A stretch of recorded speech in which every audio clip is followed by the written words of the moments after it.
All right, take a Bible. You can open your copy of the Scriptures to 2 Samuel chapter 2, chapter 3, and chapter 4. We're not going to read all of those three chapters, but we're going to jump around and hit some of the high points and do our best to cover the storyline here. How many of you know who Zeruiah is? Just off the top of your head. Mark and I were talking Jeopardy. That could be a great final Jeopardy question. Zeruiah. Zeruiah is David's sister, one of King David's sisters. She is not actually in this story, but her kids are in this story. And her kids sort of pick up a nickname, the sons of Zeruiah. It's unique in the ancient world that they would pick up a nickname after their mother's name and not their father's name. And scholars have all sorts of speculation about why that may be the case. Maybe their father had passed away. Maybe David was very close with this particular sibling. But we're talking about David and Zeruiah, in particular the sons of Zeruiah. So just start with me thinking about temptation. All people face temptation. Peter says in his letter that there is an adversary, the devil. He prowls around like a roaring lion, and he is seeking people to devour. Temptation is going to come looking for you. You can think about the book of James. James puts a different spin on temptation. He doesn't locate the danger out there. He locates the danger in here.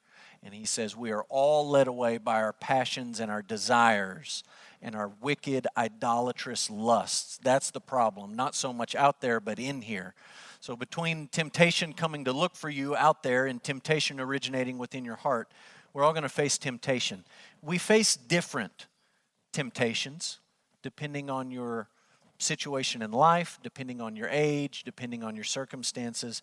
But I think one temptation that is common across generations, across cultures, across lots of different people, is the temptation to think, if only I could get to a different life stage or situation, everything would be much better. And that's a never-ending temptation. Never ends. So it starts with you're right out of college and you say, man, if I could just get a job and make some real money, things would be so much better. Where can I do that? I can do that in the Permian Basin. I'm going to move to West Texas and work in the oil field because I want that paycheck. And those people get out here, and immediately the temptation becomes, if only I could get out of this place and be somewhere else, then everything would be better. People think, if only I could get married. If I could just get married. I want to be married so bad to this person or that person or to any person, life would be better. And then many people get married and find themselves thinking, if only I could be married to a different person, things would be so much better. This person is not suiting me, is not who I thought that they were. And so the game continues. Sometimes people think, if only I could have children. If I could just have kids, if I could only have grandkids, maybe just those kids, man, I really, really want that. That would make life better. And then many of you who have kids find yourselves thinking, if only I could get my kids out of my house, life would be amazing. And so it never ends. You understand this. You've experienced this sort of thing. And tonight we're looking at an episode in David's life. We're going to go down a long, meandering, winding road to get there, okay? But it's a season, overall, it's a season of David's life where he was probably tempted to start to wrestle with this idea of, now that I've got to this stage of life, isn't everything supposed to be better? Okay? Think about his life in recent years. He's been a fugitive. He's lived on the run. He's been running from Saul. He's been ducking in and out of caves. He's had opportunities to kill Saul, and he's passed on those opportunities and maybe later regretted that to some degree or another. He's been a wanted man, a man on the run, a fugitive. And the temptation in all of those wandering, running years for David, the temptation was to think, if only I could get away from Saul.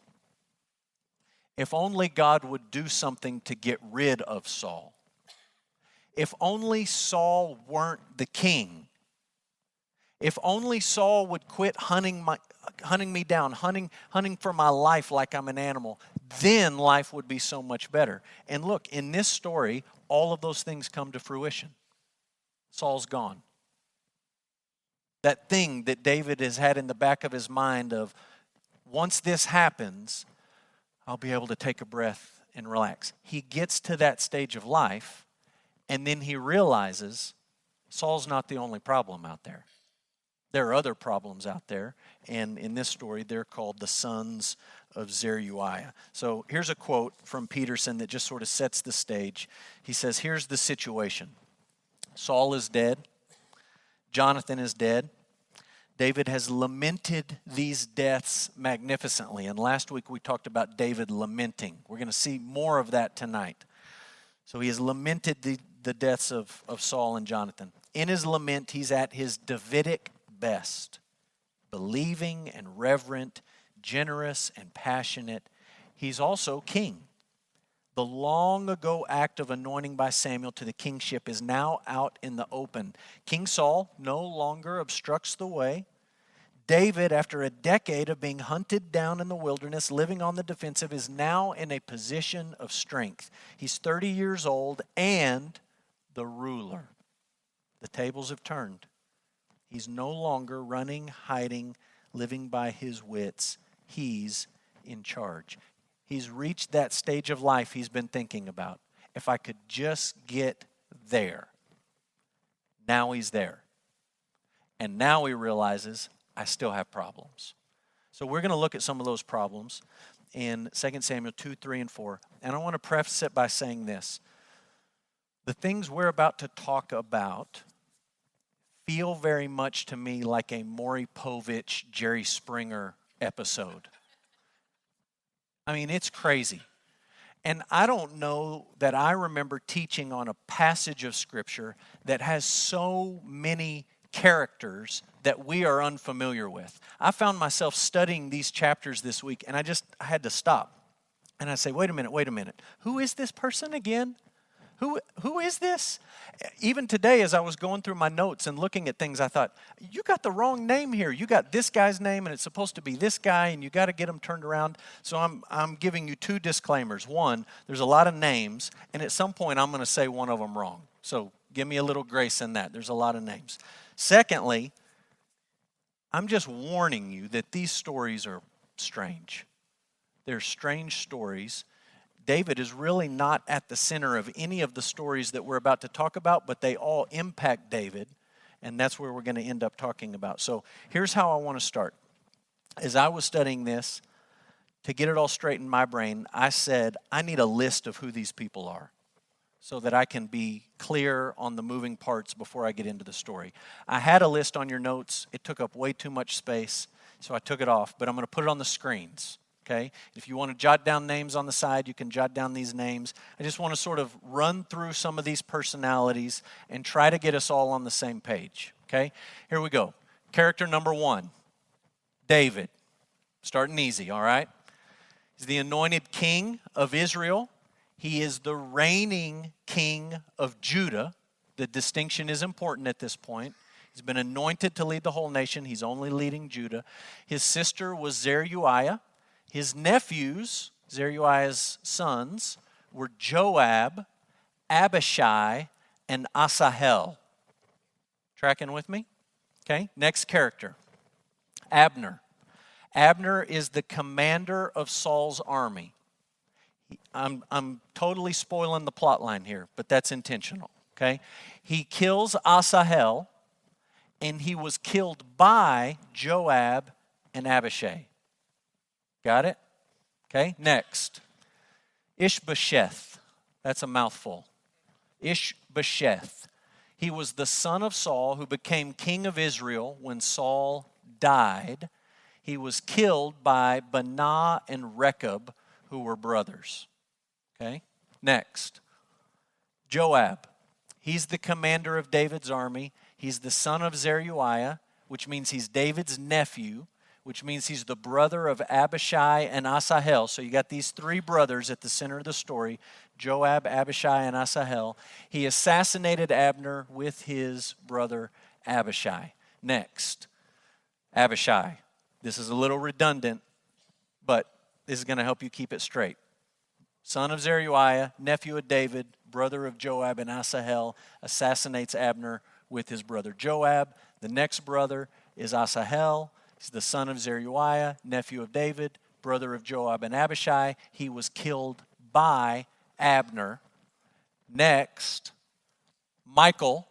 This is just a random name thrown in here, right? Michal, David's first wife, who, while David was gone, had been given in marriage to somebody else. David still thought of this woman as his wife. She had been given in marriage to somebody else, and his name was Paltiel. I think there's one more. Banah and Rechab, captains in Ishbosheth's army. They assassinate Ishbosheth, and they were killed by David's men. You ready to go? It's good stuff. Here we go. Here we go. After the death of Saul, David reigned in Judah, and Ishbosheth reigned in Israel. That's sort of setting the stage for what we're about to look at. David is reigning in Judah. Ishbosheth is reigning in Israel. 2 Samuel chapter 2, you can just track along with me, verse 1. After this, David inquired of the Lord, "Shall I go up into any of the cities of Judah?" And the Lord said to him, "Go up." David said, "To which shall I go up?" And he said, "To Hebron." So David went up there, his two wives also, Ahinoam of Jezreel, and Abigail, the widow of Nabal of Carmel. And David brought up his men who were with him, every one with his household, and they lived in the towns of Hebron. The idea is they move into this town and the village and the surrounding area and the countryside. That sort of becomes the capital. The men of Judah came, and there they anointed David king over the house of Judah. So he is now the official reigning king of the tribe of Judah. Jump down and look at verse 8. Verse 8 says, "But Abner, the son of Ner, commander of Saul's army, took Ishbosheth, the son of Saul, and brought him over to Mahanaim, and he made him king over Gilead and the Asherites and Jezreel and Ephraim and Benjamin and all Israel." So David's king over Judah. Ishbosheth is made king over everything else. It says that Saul's son was 40 years old when he began to reign over Israel, and he reigned 2 years. But the house of Judah followed David, and the time that David was king in Hebron over the house of Judah was 7 years and 6 months. Swindoll gives us a nice, helpful summary here. I like how he words this. He says David's about 30 years old when Saul dies. He doesn't immediately march into Jerusalem. We're going to talk about that in an upcoming Wednesday night to take over the whole nation. Instead, following God's instruction, he goes to Hebron. He has a limited reign over the people of Judah for 7.5 years. He doesn't complain. He isn't anxious. He has learned to wait on God. You can imagine how tempting it would have been for David to say, "I have waited long enough to be the king over the whole thing. That's what I was anointed to be king over. I don't want Judah. I want the whole thing." God says, right now you go to Hebron. You're going to be king over Judah. David is fine with that. He trusts the Lord. And there is a long period of waiting where Saul is now out of the way and David still is not recognized as king over the whole nation. Just to set this up for you, Joab is David's general. That's his nephew. And Abner was Ishbosheth's general. You can read about that in chapter 2, verse 12 and 13. Here's what you need to know about Abner and Joab. Okay? Abner is a politician. He's in it for Abner. Whoever's in power, that's who he's going to cozy up to. If it changes or the scales tilt one way or the other, he's flexible, he's bendable. He's going with whatever will benefit him. That's Abner. Joab is a killer. He is a bad dude. He is the kind of guy who is tough, and he knows he's tough, and everyone else knows he's tough, and you don't want to cross him. You do not want to end up on his bad side. Those are the two guys leading these two respective armies. If you look at 2 Samuel 2, we'll just read a few verses, verse 12. Abner, the son of Ner, the servants of Ishbosheth, the son of Saul, went out from Mahanaim to Gibeon. Remember that place. Joab, the son of Zeruiah, and the servants of David went out and met them at the pool of Gibeon, and they sat down, the one on the one side of the pool, and the other on the other side of the pool. And Abner said to Joab, check this out, let the young men arise and compete before us. And Joab said, let them arise. So let me explain to you what's happening in this scene. This is where they're at. You can go visit this site today. It's the pool of Gibeon, okay? And you can see it sort of from the ground level looking that way on the left, and there's a little fence around it, and it's a well dug down. And then you can see an aerial shot. There's people walking down the stairwell right there. That's the location where they're at. And you got one army on one side, and you got the other army on the other side, and you got the two commanders, Abner and Joab. And they're there to fight.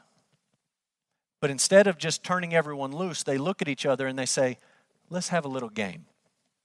Here's the game they come up with. You pick 12.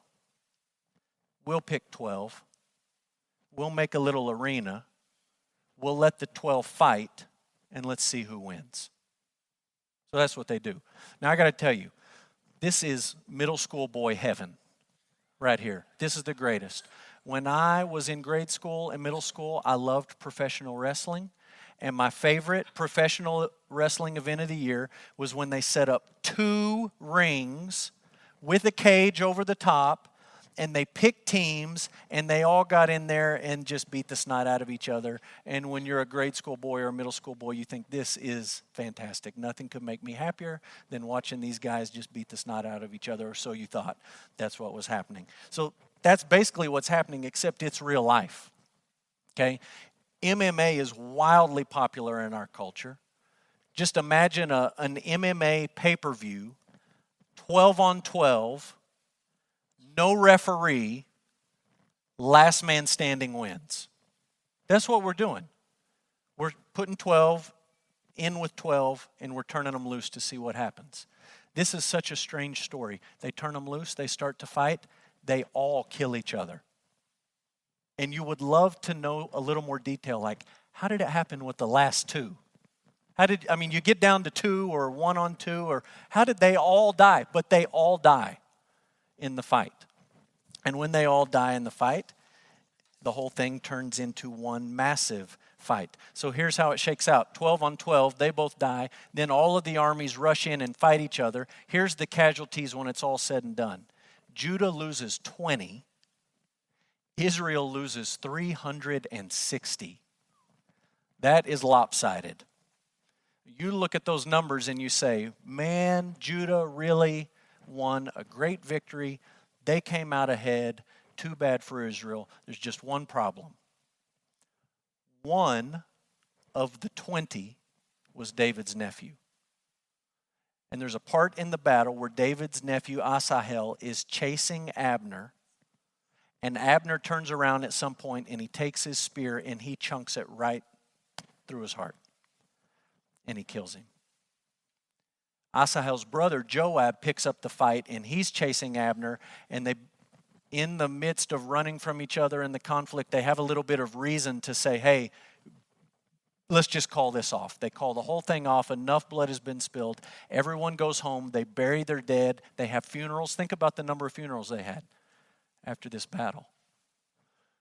32 in Judah, 372 in Israel. That's a lot of funerals. Everyone goes home. For a moment, you think that cooler heads are going to prevail.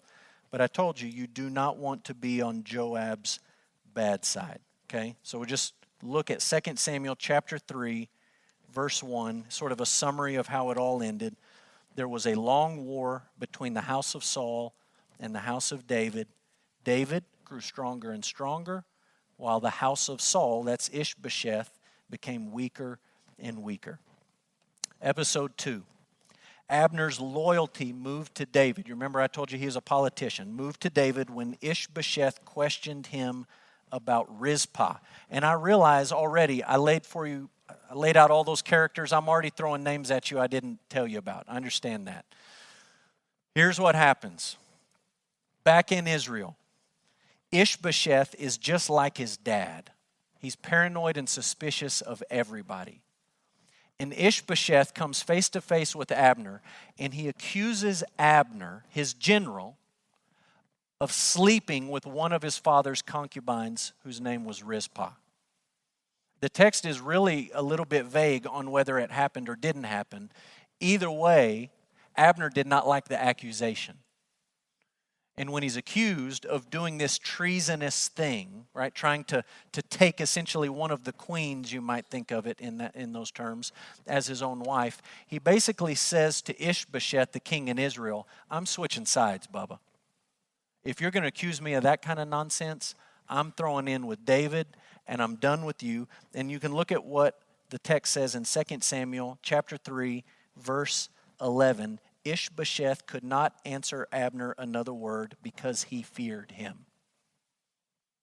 Ishbosheth has really crossed a line he can't go back across. He's opened his mouth. He's accused this man of something immoral.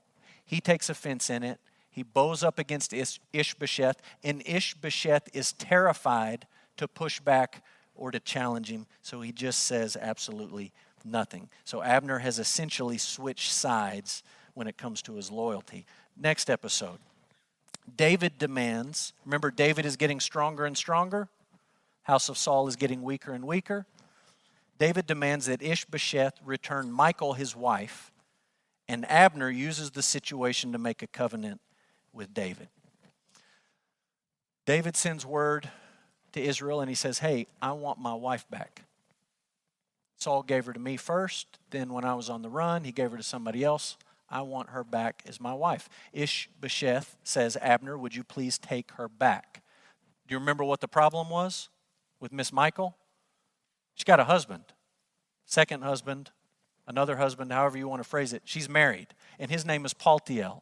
Abner shows up, the general, and says, you're coming with me. And there's this sad story. I'll let you read it. He takes Michal, and Paltiel just follows behind them crying. And on the one hand, you kind of laugh at the situation, and on the other hand, you say, that's his wife. I mean, she was just given to him, and he didn't ask for her to be taken away. And he's just kind of following along, moping and crying. And at some point, Abner looks back and says, stop it.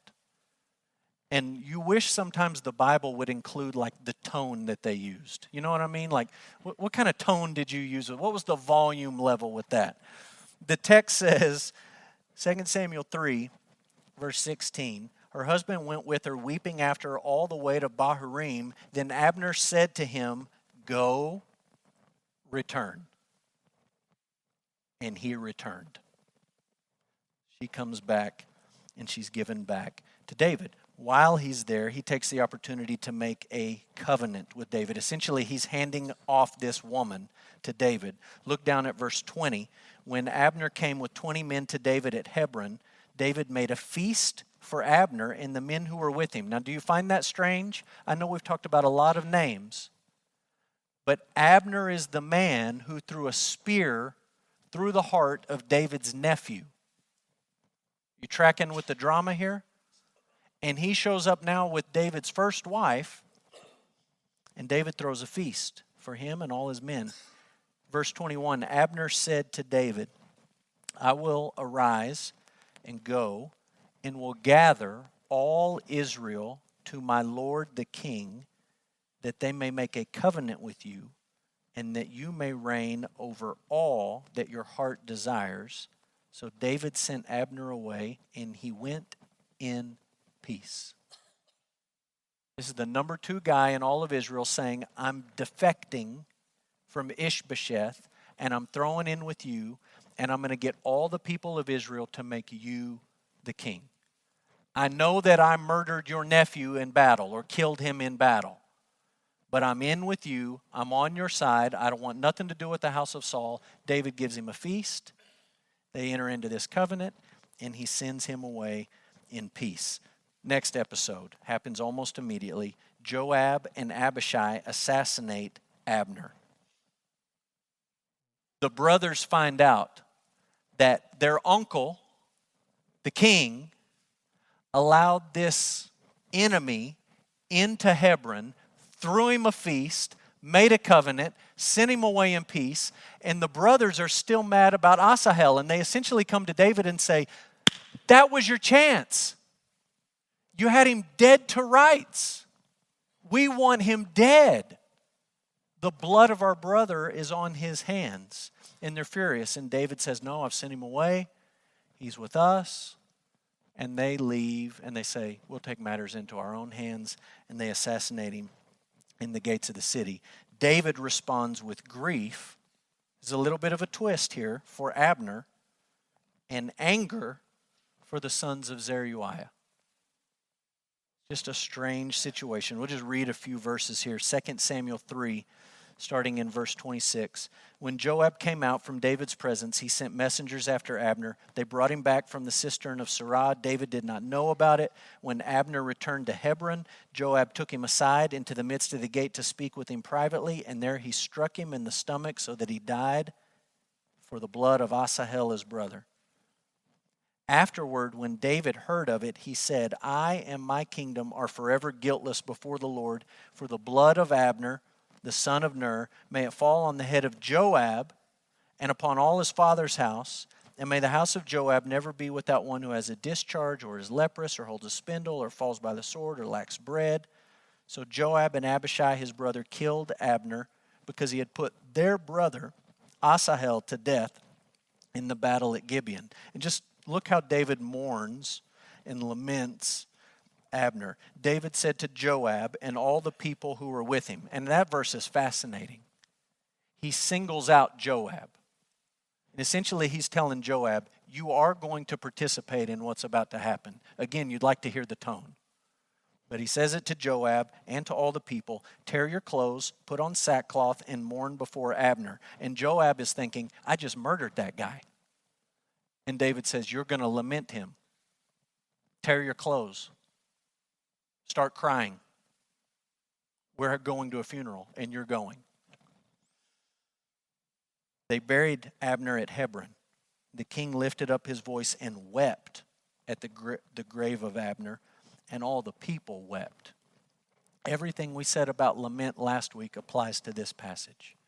As David's lamenting again. The king lamented for Abner, saying, should Abner die as a fool dies? Your hands were not bound, your feet were not fettered. As one falls before the wicked, you have fallen. You understand in verse 34, he calls his own general wicked. A wicked man murdered you. You weren't looking for a fight, and he took advantage of the situation, and he murdered you. All the people wept again over him. Then all the people came to persuade David to eat bread while it was yet day. David swore, saying, God, do so to me and more also, if I taste bread or anything else till the sun goes down. The people took notice of it, and it pleased them, as everything the king did pleased all the people. So all the people and all Israel understood that day it had not been the king's will to put to death Abner the son of Ner. And the king said to his servants, do you not know that a prince and a great man has fallen this day in Israel? And I was gentle today, though anointed king. These men, pay attention to this, these men, the sons of Zeruiah. He could have said Joab and Abishai. But this is like when your mom is really mad at you and she says, you're your father's son, right? Or when you read in the Bible like the story of the prodigal son and the older brother sees his brother back and it's not his brother, it's his father's son. There's creating some distance there. He says, these sons of Zeruiah are more severe than I. The Lord repay the evildoer according to his wickedness. When you keep reading in the biblical text, every time David refers to the sons of Zeruiah, he throws in a little Hebrew phrase, and in English it's translated like this: what do I have to do with you? And it's basically David's way of saying, you're a bunch of idiots. You guys are killing me right now. You are mean, you are spiteful, you are vengeful, you are bloodthirsty, and I am keeping you close. Do you notice what he said in verse 39? I was gentle today. He's talking about how he treated Joab and Abishai. I was gentle with them. They're my nephews, and I'm going to be patient with them. But these are bad dudes, and he's distancing himself from them in some sense. One last episode, as if all that were not enough. 2 of Ishbosheth's soldiers assassinate him, and they take his head to David. This is Benah and Rechab, 2 other brothers. They think they can earn favor with the king if they assassinate Ishbosheth and take his head to David.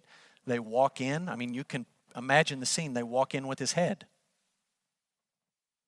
And David essentially says, fellas, I had Saul dead to rights more than once. If that's what I wanted, I would have done that sort of thing a long time ago.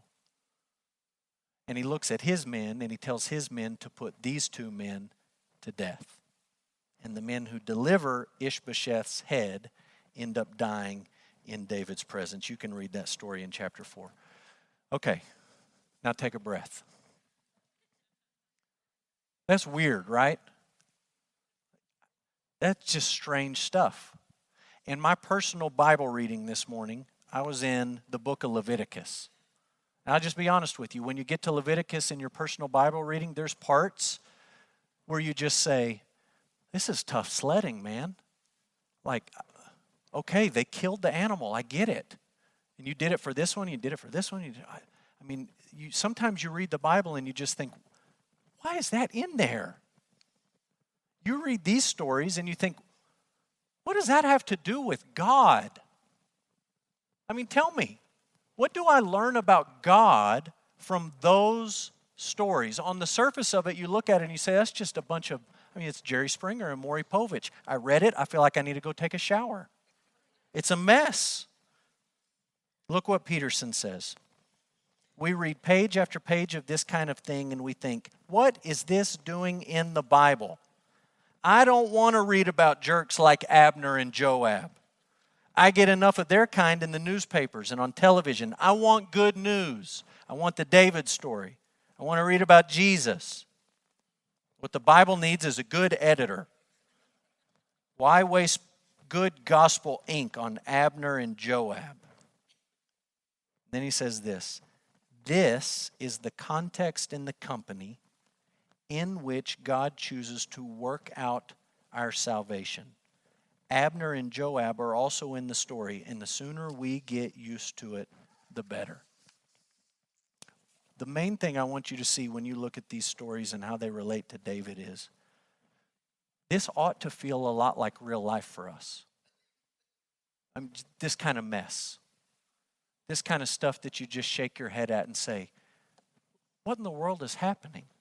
I mean, you could take the general plot lines of those stories and you could put them on the evening news or an evening sitcom or a soap opera or a Netflix special or whatever, and that just fits right in with the kind of stuff that we hear about and watch about and read about and listen to all of the time. That's just life. And I want you to notice what David is doing in the midst of all that mess, in the midst of all of it. With chaos on every side, David is working to build a kingdom.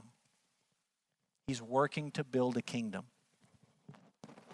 He's not perfect in this season of life, but he's markedly different than the sons of Zeruiah and Abner. I'll give you a few examples, and I'm going to let you look these up. Number one, he's seeking guidance from the Lord. Guidance from the Lord.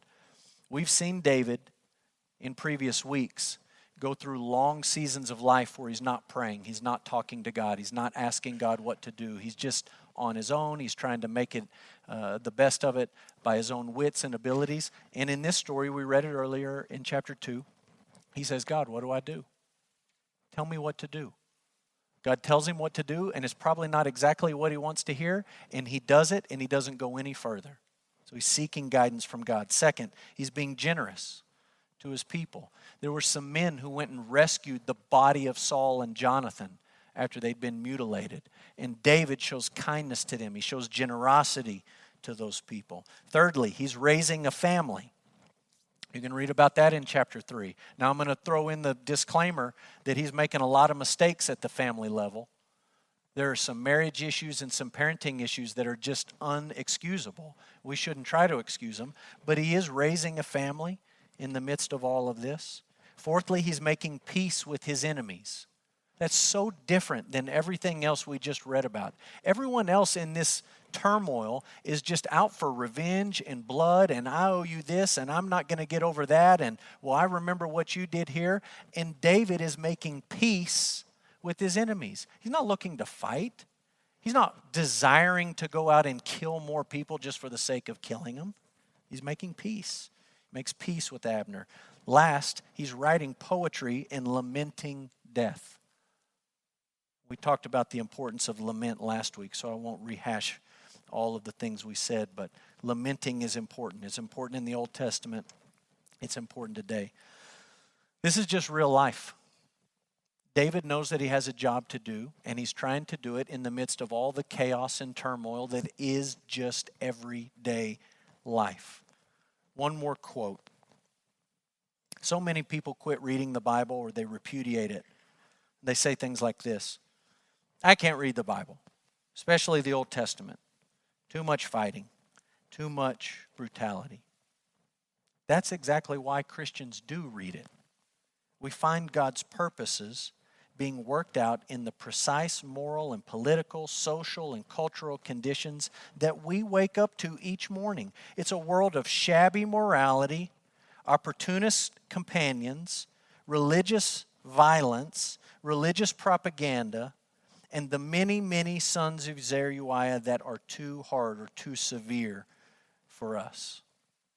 Look, this is one of the beautiful things about the Bible, is when you read it, its heroes aren't sugar-coated. They're just presented warts and all. And even when those heroes have really great days and they're really seeking the Lord and seeking to build His kingdom, you find them having to do it in circumstances that are very, very similar to ours. When you read this story about David and the sons of Zeruiah and all the drama that they cause here and into the future, it reminds me of one of the stories from Jesus' life. Jesus, the son of David, established a kingdom, even though he had to deal with his own sons of Zeruiah. They were the sons of thunder. It's almost just a parallel type story. And you can flip over and look at Mark chapter 10. We'll read a few verses from the Gospel of Mark. Mark 10, verse 35. You say, finally, we're out of the blood and the guts and the violence and all of it. We're into the nice stuff, the loving stuff. Look at verse 35, Mark 10, 35. James and John, the sons of Zebedee, came up to him and they said to him, Teacher, we want you to do whatever we ask of you. And he said, what do you want me to do for you? And they said, grant us to sit, one at your right and one at your left, in your glory. Jesus said to them, you don't know what you're asking. Are you able to drink the cup that I drink, or be baptized with the baptism with which I'm baptized? And they said to him, we're able.